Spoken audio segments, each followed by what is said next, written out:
জনাব আলী সালামগীর, আপনার কাছে যেতে চাই। এই পুরো বিষয়টা নিয়ে আপনি কি ব্যাখ্যা, আপনার কি মনে হচ্ছে? প্রথমত আমি দেখি যে উনি তো শুধু ওনার মায়ের কাছে আসছেন, এটা একটা সাদামাটা কথা। উনি কিন্তু সাধারণ, আবার এটা যদি আপনি দেখেন উনি কিন্তু সাধারণ মা না, উনি একটা দলের নেত্রী। উনি 3বার বাংলাদেশের প্রধানমন্ত্রী ছিলেন এবং একটা জনপ্রিয় নেত্রী বাংলাদেশের। আমরা যদি স্বীকার করি যে 90-এর গণ অভ্যুত্থানের যে 2 নেত্রী, তার মধ্যে উনি অন্যতম নেত্রী, আপসী নেত্রী হিসাবে ওনার সুনাম এক ডিগ্রি উপরেই ছিল। তো সেই অবস্থায় উনার উনার উনার এই সংকটাপন্ন অবস্থায় যেমন সারা জাতি উদ্বিগ্ন, তারেক জিয়াকেও উদ্বিগ্ন হচ্ছে না কেন, সেটা এক ধরনের খোঁচা দেওয়া হচ্ছে। কিন্তু তারেক জিয়া যদি আবার এটা চিন্তা করেন যে আমি তো শুধু ওনার মায়ের সন্তান না, একই সঙ্গে আমি ওই দলটার ভারপ্রাপ্ত সভাপতি এবং 18 বছর বা 17 বছর আমি দেশের বাইরে। তো আমার আশাটাও তো একটা বড় বিষয়। এই বিষয়টা কি শুধু আমি পাসপোর্ট অমুক তমুক না, উনি আসলেও দেশের কি অবস্থা হবে সেটাও চিন্তা করার বিষয়। উনি যে এমনি এক কাপড়ে আমি চলে আসলাম শুনলাম তা তো না, ওনারও প্রস্তুতির একটা ব্যাপার আছে। এখন যেটা নিয়ে আলাপ বেশি হচ্ছে সেটা হচ্ছে যে উনি আসছেন না কেন। উনি আসছেন না কেন, মাঠ থেকে মাসির দৌড়াতে বেশি হলে বেটার হয় না। কিন্তু উনি যে এক লাইনের যে বিবৃতি দিয়েছেন, যেটাতে ওনার উপর শুধু নির্ভর করছে না, সেটাতেই রহস্য মানে ঘনীভূত হয়েছে। সেই জায়গায় মানুষ সমালোচনা করার সুযোগ পাচ্ছে। তাহলে বিষয়টা কি আপনার ক্লিয়ার করা উচিত রাষ্ট্র নেতা হিসাবে। আপনি আপনার জনগণ যারা আছে, আপনার মানুষ ধরে নিচ্ছে যে আগামীতে আপনারা নইলে আরেকটা দল ক্ষমতা গ্রহণ করবেন। তো সেই প্রেক্ষিতে তাদেরকে আপনি ধূম্র জালে কেন রাখবেন? আপনাকে তাহলে বাধাটা কোথায়? আপনাকে আপনাকে বাধার ব্যাপারে 2-3টা ঘটনা হতে পারে আমি যেটুকু চিন্তা করি। প্রথমত হচ্ছে উনি রাজনীতি করবেন না, একটা মুচলেকা দিয়ে গিয়েছিলেন, সেটা কি না, যেটা আর্মিরা করেছে। কিন্তু আবার এই ধরনের সেটা তো শোনা গিয়েছিল যে সেটা 3-4 বছরের জন্য। ওইটা বলি তো, সেটা যখন 3-4 বছর না, আপনি এটা চাইলে আপনি কন্টিনিউশন করতে পারবেন, আর না চাইলে 3 দিনেও ফেলে দিতে পারবেন। এগুলো রাজনৈতিক এইসব মুচলেকার কোনো নেই, ভ্যালিডিটি নেই, আবার সময় অনুযায়ী আছে।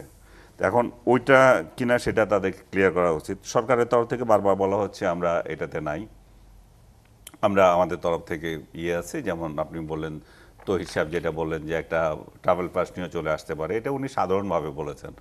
যদি ওনার কোনো সমস্যা হয় ট্রাভেল পাস নিয়ে আসতে পারেন, it does not mean that he don't have passport. ওনার পাসপোর্ট থাকতেও পারে, পাসপোর্ট তো ওনার আছে, রিনিউ করে নাই হয়তো।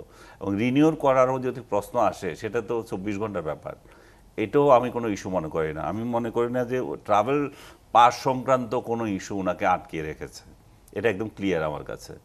এখন হতে পারে আরেকটা বিষয় হচ্ছে যে আর্মি, আরেকটা বিষয়টা হচ্ছে যে আমেরিকার কথাটা 2-1টা পত্রিকাতে এসেছেও যে আমেরিকা চায় না যে উনি আসুক। তাহলে সেটাও আমাদের ক্লিয়ার হওয়া দরকার। আমরা আমেরিকা যে চায় না সেটা আমরা কিভাবে বুঝবো? এখন সব কিছুর উপরে হচ্ছে আপনাকে কে চাচ্ছে না না চাচ্ছে সেটা বিষয় নাই। আপনি একজন জননেতা, আপনাকে দেশে আসতে হবে, আপনার দেশে আসছেন, আপনি অন্য দেশে যাচ্ছেন না। তো আপনি বুক ফুলিয়ে আসবেন এখানে, আপনার নিরাপত্তা কোথায় সংকট আছে সেটা নিয়ে কথা বলেন। আজকে আপনাদের টেলিভিশনে আমি দেখেছি যে প্রধানমন্ত্রী, আপনাদের সাবেক প্রধানমন্ত্রী বেগম খালেদা জিয়াকে ভিভিআইপি স্ট্যাটাস দেওয়া হয়েছে, উনি এসএসএফ পাবেন।